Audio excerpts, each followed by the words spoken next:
నమస్తే, welcome to Leo. మనతో ఉన్నారు సీనియర్ జర్నలిస్ట్ హేమసుందర్ గారు. సార్ నమస్తే. నమస్తే అండి. సార్, రౌడీ బాయ్ అదేవిధంగా నేషనల్ క్రష్ రష్మిక పెళ్ళి అతి తొందరలో అని చెప్పి అయితే తెలుస్తుంది. అయితే దీని మీద తరుణ్ భాస్కర్ గారు ఒక వ్యాఖ్యలు కూడా చేశారు.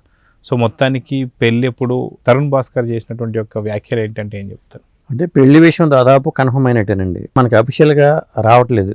ఎక్కడ పెళ్లి ఎప్పుడు జరగబోతుంది, ఎక్కడ జరగబోతుంది అనే లీక్లు అయితే ఉన్నాయి. ఎందుకంటే డిసెంబర్లో ఎంగేజ్మెంట్ జరిగింది అనేది అందరూ తెలుసు, కానీ అఫీషియల్గా ఎక్కడ రాలా. పెళ్లి ఫిబ్రవరి 26 అనే వార్త ఎప్పుడో వచ్చింది, ఆ టైంలోనే వచ్చింది, కానీ దానికి సంబంధించిన అఫీషియల్గా ఎక్కడ రాలా. అయితే పెళ్లి ఎక్కడ జరగబోతుంది అనేది కూడా వార్తలు అయితే లీకులు వచ్చేసినాయి. అది రాజస్థాన్లోని ఉదయపూర్లో. చాలా మంది రాజస్థాన్లో చేసుకుంటుంటారు డెస్టినేషన్ మ్యారేజ్లు. అత్యంత సన్నిహితులు మాత్రమే ఈ పెళ్లికి హాజరవుతున్నారు అనేది ఒక టాక్. దానికి సంబంధించిన ఈవెంట్ ఏమో ముంబై ఒక కంపెనీకి, ఈవెంట్ మేనేజ్మెంట్ కంపెనీకి ఇచ్చారట. ఏర్పాట్లు చురుకుగా సాగుతున్నాయట.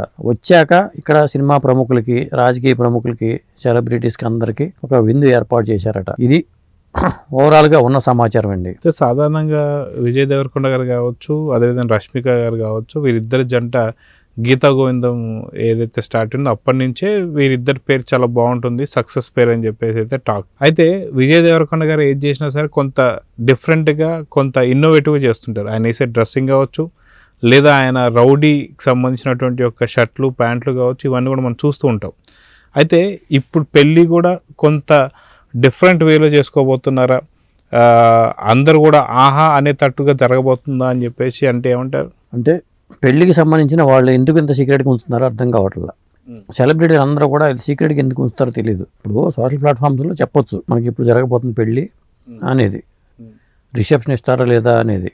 అదే తరుణ్ భాస్కర్ గారు గాయపడి సింహం ప్రెస్ మీట్లో ఒక వ్యక్తి అడిగాడు, ఈ సందర్భం కాకపోయినా మన వాళ్ళు అడుగుతుంటారు కాబట్టి మీకు అందిందా పెళ్లి కార్డు అంటే, నాకైతే ఆ వివాహం అది అందలేదు, ఒకవేళ అందితే మీకు వాట్సాప్ చేస్తాను, కలిసి వెళదాం అని చెప్పి ఆయన సెటైర్ విసిరారు. మరి ఆ ఉదయపూర్ పెళ్లికి ఎవరెవరు వెళ్తున్నారు ఏమిటి అనేది కూడా ఏమీ తెలియదు. అదండి. సో వీరిద్దరి పేరుని ఎలా చూడాలంటారు? వాస్తవానికి తెలుగు ఇండస్ట్రీలో తెలుగు హీరోగా విజయ్ దేవరకొండ, అదేవిధంగా చూసుకుంటే మనకి కన్నడ హీరోయిన్గా రష్మిక మండన, నేషనల్ క్రష్. సో వీరిద్దరి జోడీని ఎలా చూడాలంటే ఏం చెప్తారు? ఇది రాష్ట్రాంతర వివాహంగా చూడాలి. మనకి సినిమా ఇండస్ట్రీలో పెళ్ళిళ్ళు జరుగుతూ ఉంటాయి అందరికీ. బాలీవుడ్ వాళ్ళు బాలీవుడ్లో పెళ్లి చేసిన వాళ్ళు ధర్మేంద్ర, హేమమాలిని, అమితాబ్ బచ్చన్, జయబాద్రి, ఇట్లా మరి సైరా బాను, దిలీప్ కుమార్, ఇలా పటోడి, షర్మిలా ఠాగూరు, అక్కడ వాళ్ళు అక్కడే చూసుకున్నా సెటిల్ అయిపోయారు. ఇక్కడికి తెలుగు ఇండస్ట్రీకి వచ్చేసరికి కృష్ణ గారు, విజయరమల గారు, జీవిత గారు, రాజశేఖర్ గారు, శ్రీకాంత్ గారు, ఊహ గారు, ఇట్లా ఈ తెలుగు ఇండస్ట్రీ పరంగా. కానీ ఇది ఏంటంటే రాష్ట్రాంతర వివాహం. కన్నడ ఇండస్ట్రీ, తెలుగు ఇండస్ట్రీ పేరుకి కన్నడ ఇండస్ట్రీ పేరు వస్తుంది, కానీ ఆవిడ స్వతహాగా కూడా తెలుగు అమ్మాయిగానే మొదలుపడిపోయింది. ఎందుకంటే ఎక్కువ సక్సెస్లు తెలుగులోనే ఉన్నాయి కాబట్టి. నేషనల్ క్రష్గా పేరు తీసుకున్నా కానీ తెలుగుతో ఉన్న అనుబంధం వేరు. ముఖ్యంగా విజయ్ దేవరకొండతో గీత గోవిందం కానీ, డేర్ కామెడీ సినిమాలు కానీ, గీత గోవిందం మంచి పేరు తేవడం కానీ, అలా ఈ జంట ఒక విధంగా చెప్పాలంటే ఈ విషయంలోనే మొన్న ప్రేమ గారు ఇంటర్వ్యూ చేశారు. పెళ్లి విషయం అడిగినప్పుడు కూడా ఆవిడ ఎక్కడ అఫీషియల్గా చెప్పలేదు, కానీ ఉద్దేశం ఏంటంటే నాది ఇదే అని అన్నట్టుగా ఇండికేషన్ అయితే వచ్చింది. మళ్ళీ రీసెంట్గా ఎక్కడ ఒక ఫోటోగ్రాఫర్ అన్నాడు, మేడం కంగ్రాచులేషన్స్ అని అంటే ముసిముసిగా నవ్వుకుంది ఆవిడ. కాబట్టి కన్ఫర్మ్ చేసినట్టే కదా. కాబట్టి ఇన్ని అంశాలు అయితే ఉన్నాయి ఈ పెళ్లి విషయంలో. ఇంత మాట్లాడుకోవాల్సి ఎందుకు వస్తుందంటే వాళ్ళు అఫీషియల్గా చెప్తే ఇంతగా మాట్లాడుకోము, చెప్పకపోవడం వల్ల ఎక్కువ మాట్లాడుకుంటారు ఇప్పుడు కూడా. అదండి. సో ఓవరాల్గా పెళ్ళికి సంబంధించి 26 ఫిబ్రవరి అన్నట్టు ఒక మాట అయితే వస్తుంది.